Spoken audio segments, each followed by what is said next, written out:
mouths. Today, we're diving into the world of mock interviews, your secret weapon for landing that dream job. You'll learn exactly how to prepare, what mistakes to avoid, and the psychological tricks that will make you stand out from the crowd. And it's fascinating how many candidates focus solely on memorizing answers, when research shows that nonverbal communication accounts for about 90% of how we're perceived in interviews. Wait, 90%? That's incredible. So we're basically judged before we even start speaking? Exactly. And that's why mock interviews are so crucial.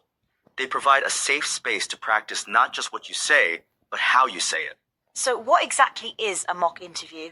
Break it down for us. A mock interview is essentially a simulation of a real job interview. It's designed to help candidates practice their responses, develop strategies for presenting themselves, and receive feedback that will improve their performance. And I've heard there's a specific method for answering questions. Something called STAR? Yes, STAR stands for Situation, Task, Action, and Result. It's a structured way to answer behavioral questions. You know, those tell me about a time when questions. Can you give us an example of how that works? Sure. Let's say you're asked about handling a tight deadline. You'd start with the situation, what was happening, then the task, what you needed to do, followed by the action, the steps you took, and finally the result, what you achieved. You know, this reminds me of something interesting. Did you know that Darth Vader merchandise consistently outsells Luke Skywalker by a ratio of 4-1? Really? How does that relate to interviews? Well, it's like how candidates often try too hard to be the perfect hero in interviews, when sometimes showing your human side can be more compelling. That's actually a brilliant observation. According to recent research, interviewers respond better to candidates who can honestly discuss their failures and what they learned from them. Speaking of learning from failures, what are some common interview mistakes people make? One of the biggest is not researching the company thoroughly. Studies show that 82% of recruiters believe candidates who research the company tend to make better impressions. That's a pretty significant number. And here's something counterintuitive. Mock interviews are actually most valuable when they go badly. Wait, what? How so? Because they expose your weaknesses before the real interview. It's better to stumble in practice than when it really counts. Let's talk about body language. What are some key things to keep in mind? The handshake is crucial. You want it firm but not overwhelming. And maintain good posture. Imagine there's a string connecting your head to the ceiling. Any other nonverbal tips? Keep your hands visible but controlled. A subtle technique is making a steeple by pressing your fingertips together. It displays confidence without being aggressive. And what about eye contact? Maintaining good eye contact is essential. It shows trustworthiness and engagement. But don't stare intensely. That can make people uncomfortable. You mentioned earlier about the history of body language research. How did that change interview practices? It revolutionized how we understand workplace communication. Research showed that subtle nonverbal cues could make or break candidate success, regardless of qualifications. That's fascinating. So what's the best way to practice these nonverbal skills? Record yourself on video during mock interviews. It's often surprising, and sometimes uncomfortable, to see how we actually come across. And what about preparation? How much is enough? Studies show that candidates who prepare 5-10 detailed examples using the STAR method perform significantly better in interviews. Can you over-prepare? Yes, actually. If your answers sound too rehearsed, you lose authenticity. The goal is to be prepared, but still natural. What about virtual interviews? Any special considerations there? Absolutely. Your digital handshake, how you present yourself in those first few moments online, is crucial. Test your technology beforehand and ensure good lighting. And camera positioning? Position your camera at eye level and look directly into it when speaking.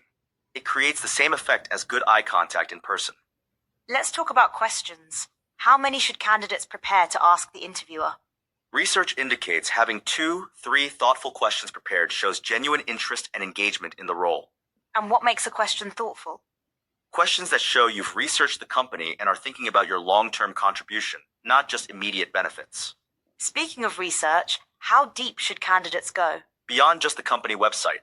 Look at their social media, recent news, and industry trends. Understanding their challenges helps you position yourself as a solution. Any tips for handling stress during the actual interview? Remember that some nervousness is normal and can actually improve performance. Focus on breathing and remember your preparation. What if you blank on a question? It's okay to take a moment to think. You can say, "That's a great question. Let me think about that for a moment." It's better than rushing into an unprepared answer. And if you really don't know something? Be honest. Say you don't know, but explain how you'd find out. Honesty with a solution-focused approach is always better than trying to fake it.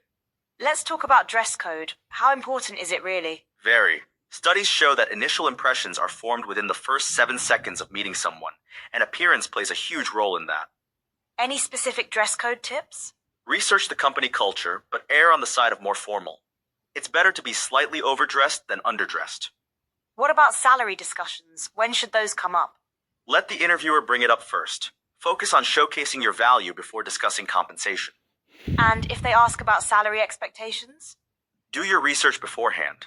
Know the market rate for the position and be prepared to give a range based on your research and experience. What about follow-up after the interview?